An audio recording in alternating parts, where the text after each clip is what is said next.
Bizi de alıp kettiler. Biz kütü atarız sizlerdi. Siz de alıp kettiniz de. Biz de kıynalıp kettik. Uyda yok, işten yok, oturağız. Muşlarımız yağıldan kıynalıp kettik, alıp kettiniz de. Hurmatlı sorundaşlar ikimiz, bizim bana turgan jerimizde kalgan çok, aytып atıp televizyon teşildi. Endi kayaklarımızda bilbeydiz, Putin'e de ayrıldık, aylabız ketkende, sizler sözünüzü tutpay koygundu. Endi sizler yok dediniz, bizim sözünüz tutpayda. Bizler Kırgızbız, barımız bir devletimiz, bir elimiz. Oşun için degen bizlerdi, oşun bizim mümkünçülüklerimizi, biz narız-armanımızды uqsun dep saylaganбыз. Hurmatlı 120 deputat, hurmatlı Sorunbaşar Şaripovич, biz bir aydan aşık boldum, şu жерде kıynalıp жатабыз. Biz de alıp ketişimizden suranabız. Bizden başkasının bardığını alıp kettiler. Radya büyük barını den alıp kettiler. Moskva'nı endi üçün uqpayçılar. Moskva kança büyüsek, kança sizlerge düşüyor da. Oşonu uqpayçılar. Sorunbaşar Şaripovich, biz de alıp ketişimizden suranabız. Alıp kettiler bizi Kırgızstan'a. Hurmatlı Kırgız elim, bu yerde Moskvada migrantların bardığının işi yok. Bardığında karantin azır, ahvalı öte ağır Moskvada. Sizlerden sırançı Moskvanın charter reismenen kete turgan migrantарды alıp ketişinglerdi sıranabız. Жеке белгилеп кетким келет, бизде Кыргызстанда парламенттик башкаруу, жогорку кеңештин депутаттары башкарат. Силер аны өкмөттөн алып келе албайсыз. Андай болот деген олтура бербей, андай керек жок. Бизге силер талап койгула, алып кел. Ассаламу алейкум, жогорку кеңештин депутаттары, мен силерге эскертип, айтып, эсетип койгум келет. Бизде Кыргызстанда парламенттик башкаруу. Бул өкмөт башкарбайт, президент башкарбайт. Бизде парламенттик башкаруу. Жогорку кеңештин депутаттары башкарат. Силер ал жерге суроо койбогула, качан алып келесиңер деп.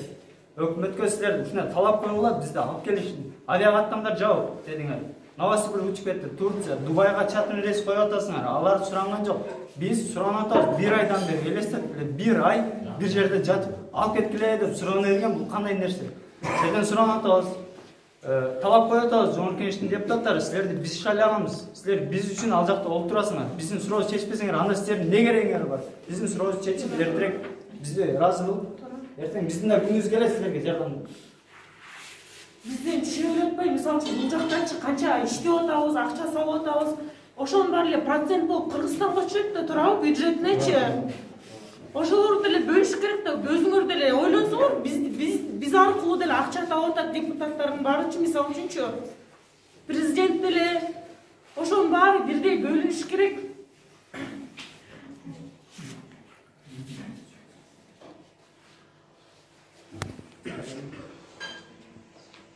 Assalamu alaikum, Kırgız elim. Sizlerdi bugünkü avazı mayramı ben kutlutam келет. Biz surаны берип чужече, назап кеттик серьезно элечи. Мындай айткандачы, канча өлкөнүн эмесин чечип бердиңер. Биздикин да чечип берсеңер болот да турабы? Алар суранган жок, биз суранып атабыз мына, биз суранып атабыз, күйүп суранып атабыз. Жалынайбы жерге жатып алып силерден. Алып кетпейсиңер бизди да. Биздин ата энебиз бар, күтүп атат аякта үйдө. Келгиле да маякта болсо ат бөлтүр салгыла кереги жок болсок, биз ушунчалык силерге кереги жокпу? Кереги да шайлоодончу. Келесиңер ар бир айылга концерт коюп, музыка коюп. Алып кетпейсиңер бизди деле. Азыр биздин Урматтуу бийлик өкүлдөрү, силерге bir айдан бери кайрылып атабыз. Бир эмес 100 жолу видео тарттык. Айтып телевизор тешилди. Аэропортко 1-2 жолу бардык. Biz жаштар бара беребиз кайра-кайра. Биякта чоң эжелер бар, кара эжелер бар. Кайра-кайра салпактап барып, кайра-кайра салпактап келип. 7 айлыгынан келген эжелер бар, боюнда бар. Алар уже төрөйүн деп калды го. 5000 коронавирус, Москвада 5000 чыкканды айтканбыз, уже 80 000ге жакындап калды. Бийликте отургандар башыңар иштейби силердин өзү. Биз жалынып, биз алып кеткиле де 1 айдан бери мына канча адамдын көзү силерге тиктеп жалдырап отурабыз. Силердин кылганыңар ушул. Каякта Новосибирск, каякта жалынбаган бирөөлөрдү эле алып келип эле. Ал деле биздин бир туугандарыбыз. 10 миллион бөлүп койдук, ана минтип койдук. Ал 10 миллионуңарчы 100 000 кыргызгачы 1000 сомдон тиет, 1000 сомдон. Ал эмнеге жетет могул жерде? Миллиондон ашык кыргыз мигранттар бар. Ишсиз калды 80%. Кудайга шүгүр, көбүнүн эле иши бар, бизнесмендер келип жардам берип атат. Алар деле канча жардам берет бизге? Посольство жардам берип атат дейт. 2 май алып келип берип атат 39 сомдон. Ал эмнеге жетет? Да бир жумага жете турган продукты дейт. Ал бир жумага жетпейт, аны мен бир отуруп жеп коем аны. Кичине уялыш керек да. Канча жолу биз обращение кылдык, канча жолу айттык, дедик. Вообще бет деген жок экен силерде, Москваны караш керек да биринчи очередь.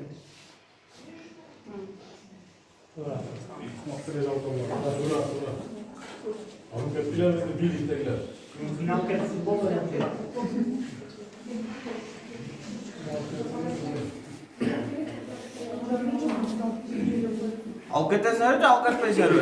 Президент жана депутаттар силерге кайрылуубуздун себеби баардык өлкөгө бирдей акча бөлүнүп жатат.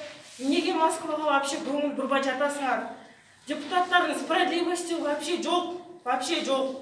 Значит, жеп атат акчаны. Бүт өлкөгө бирдей бөлүнгөндөн, значит, баары бирдей кетиш керек болчу очередь менен. Дубай кетти, Турция кетти. Эмнеге бизге вообще көңүл бурбай жатасыздар? Бул жакта вообще уже бир айдан ашуун жатабыз, кыйналуу болуп атат бул жакта. Кош бойлуулар бар, мисалычы. Если ушунчалык кыйналуу болсо, Дубайдан деле, Турциядан деле видео түшмөктө, значит, алардын арасында кош бойлуу жок, ооругандар жок. А бизде бул жакта толуп жатат ооруган адамдар, жаштар бар, карыгандар бар. Такыр көңүл бурулбай жатат бул жак, ушул жакка да көңүл бурсаңар депутаттар, креслону кучактап жатасыңар баардыгыңар. Баардыгына бирдей мамиле, баардыгына ушундук калыстык болуп, баарыңар бирдей чечип беришиңер керек бул нерсени.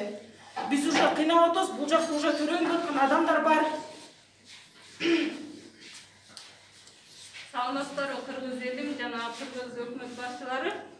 Биздин сиздерге суранарыбыз, биздин хостелде жатканыбызга мына 1 ай болду.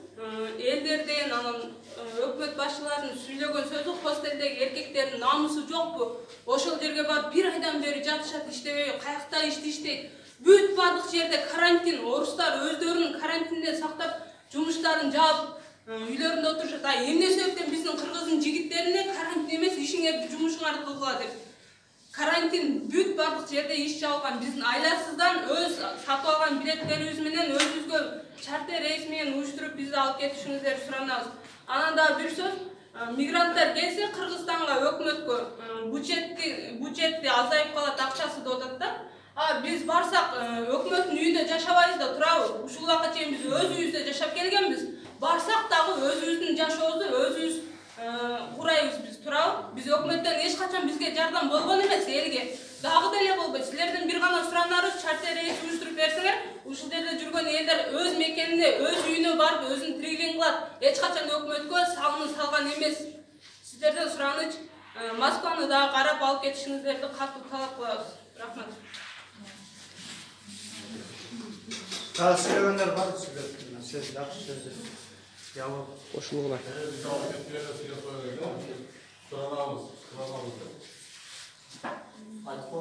Биздер кетишиңиздерди суранабыз. Судан ичип нан жутат. Сураныч сиздерден Москваны анын адамдардын айтканы хостелде даяр жатаканыңар бар экен, тамак ашыңар бекер экен, жеп жашай бергиле. Бул жерде сонуркаган үчүн хостелде жатакана бар экен, тамак аш бар экен деп сонуркап жашап жүргөн жери жок. Булар айласыздан жашап жүрүшөт.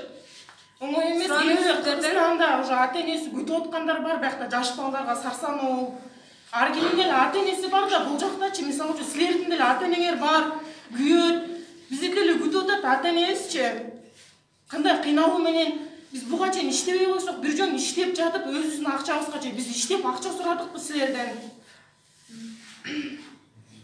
Москвада мигранттардын маселесин карап бергиле сураныч. Бизди алып кеткиле Кыргызстанга. Ушу жаган токтоо өчүрүбүз. Бизди алып кеткиле Кыргызстанга.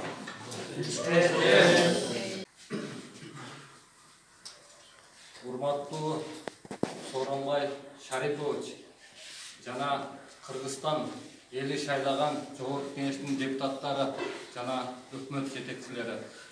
Биз сиздерге кайрылуубуздун себеби Россия жергесинде, тем более Москва шаарында ушул биз мигранттар 20 март 2020 жылдан бери 1 айдан өтүп калды. Биз ушул жерде жашап турабыз. Анан биздин баардыгыбыздын ушул жердеги мигранттардын, жаштардын ар биринин колунда билеттери бар. Ошол бир айдан өтүп калса дагы чыдамсыздык менен ушул кыргыз бийлигинен үмүт менен жашап келебиз бүгүнкү күнгө чейин. Анан биздин ушул жерде анча-мынча эжелерибиз бар, эже карындаштарыбыз бар. Кээ бирки эжелерибиз чынын айтканда боюнда бар эжелерибиз бар. Кээ бирки жаштарыбыз ооруп сыркап калып атат. Ошон үчүн биз кайрылуубуздун себеби бизди ушул жерден Москва шаарынан алып кетиңиздерди суранабыз. Урматтуу бийлик жетекчилери. Урматтуу Сооронбай Шарипович, жана биздин элибиз күйүп шайлаган депутаттар. Биздин кайрылуубуздун себеби башка тараптардан негедир Новосибирскийден карантин болбогон шаардан деле өзүбүздүн жарандарды тездик менен алып чыгып кеттиңер. Экинчи очередь Турциядан ташып бүтүп калдыңар. Турциядан да почти 3-4 самолет келди. Кыргызстанга келип уже жаткырдыңар. Ашып барса 11 000 места бош дедиңер. Ал жакта карантинге алып 14 күнгө эме кылган. Бирок мындай караганда азыр 1000 адам бар Кыргызстанга. 10 000 места бош мындай эсептегенде. Эртең мына Дубайга 5 миллион бөлүнгөн эле. Москва менен кошулупчу. Ошол Дубайга бөлүнгөн 5 миллиондун азыр жаңылыктардан көрдүм. Эмеден Дубайдан 2-3 күндөн кийин дагы Дубайда биздин кыргыз жарандар учуп келет экен. Эмнегендир мына Москвага бизге көңүл урбай атат да. Себеби мында бир тарапта болуп калат, же Москванын адамдары бизде кыргыздар көп болуп жатат биз бул жердечи, Москвада жайгашкан. Бирок ушул нерсени чечсе болот да, дипломатиялык жол мененчи. Президент 2 жолу, 3 жолу Москвага учуп келип кетет, урматтуу. Келип чечип кетет ушундай проблемалардычы. Башка убакта министрлер учуп келип кетет. Мамлекеттик деңгээлде 30 жылдан бери мигранттар жүрөт. Биринчи жолу кайрылса ушул нерсе чечилбей калып атат да. Бул жана Дубайдагы нерсе Дубайдагы чечилген. Алар учуп келет Кыргызстанга. Турция уже ташылып бүтөйүн деп калды. Москва кыймылдабай атат. Москвада ушунчалаган кыргыздар көрүп турасыңар, боюнда бар эжелер, карындаштар баары кыйналып. Мындай айтканда үмүт эле ошо кыргыз өкмөтүнөн болуп калды, болгончу. Башка айлабыз жок болуп калды да, кайрылган. Ассаламу алейкум, урматтуу президент, урматтуу депутаттар. Сиздерге кайрылуубуз. Бүгүн бизде 120 тактык хостелде иштер бар. Анан башка хостелде 400 киши болуп кеттик. 1 ай болду. Ошондо алгача кырдашыптар. Барган сайын бизге бойдо бар аялдар уже убактысыз келип калды, уже төрөшкөнгө неме болуп. Башка чет немелерде сиздер ачып кетип жатасыздар. Москвага эмнеки неме жок болуп жатат да, результат чыкпай жатат. Бир неме бербей жатасыздар. Урматтуу президент, урматтуу депутаттар, сиздерден сураныш, биздерге бир чечим чыгарып, Москва элинде неме турган немелерге чечим чыгарып алып кетишиңиздерди сурайбыз. Ассаламу алейкум, урматтуу Жогорку Кеңештин депутаттары, бизге күйгөн, жеке бизге эле күйгөн депутаттарга кайрылгым келет. Мен Новосибирдеги учуп кеткендер боюнча өтө баса белгилеп айткым келет. Ал жакта 40 адам калып кетти, себеп алар өздөрү айтып атышат, калып кеткен элдер бейтаныш, ошол жок, биз менен жок, адамдар келип билет алып кетишти деп атат. Посольство айтып атат, жок, андай болгон жок деп. Биз элдин сөзүнө ишенип атабыз. Ошондой болушу бизде да ыктымалы бар. Ошол себептен бизде ар кимде бул жакта список бизде бар. Ошол список боюнча бизди алып кетишиңиздерди талап кылабыз. Эртең посольство келип өздөрүнүн элдерин алып кетип салып жибербесин. Бул жакта да 1 ай кыйналдык. Еще плюс эртең да калып кетип дагы кыйналбайлы. Дубайда элдер силерге кайрылып ушундай бизге окшош кыйналган жок алар. Силер аларды өзүңөр эле эстеп, өзүңөр алып кетип атасыңар. Ал биякта биз 1 айдан бери кыйналып атат эжелерди. Силер ойлосоңор, кош бойлуу эже 1 айдан бери жатат биякта. Анан аша кандай кыйналуу керек силер үчүн? Айтып бергилечи ушул суроону. Чечип бересиңер бизге. Биз артыбыздан да элдер кетет экен деп ойлоп атасыңар. Ошол үчүн биз деле биякта 1 ай кыйналып жүрөбүз, ушун кайрылып жаза берип. Бизди алып кеткиле суроону. Путинге деле, Владимир Владимирович Путинге да кайрылдык, башка аргабыз калбады. Урматтуу биздин ажообуз Сооронбай Жээнбеков, сизге кайрылуу жасап атабыз. bir aydan ele aşıp ketibиз o. Bizlerle jata beripçi. Bize boyunda var ayallardan den sağlığını açarlap baraytат. Uşo koşkanın mamile kılbastan karap koysanızlar 120 deputattın içinden 3'e 4'ösün ele jürögü kırgız dep soğuatat. Başkanlar oturasanlar kreslonu uçakta öleçi. Ertarak alıp ketip çelişkile bizim meseleni. Bir ay olup kaldı o süйлöşkönün örgü. Biz gütüp çıdamsızlık menen gütüp жатабыз bu jakta.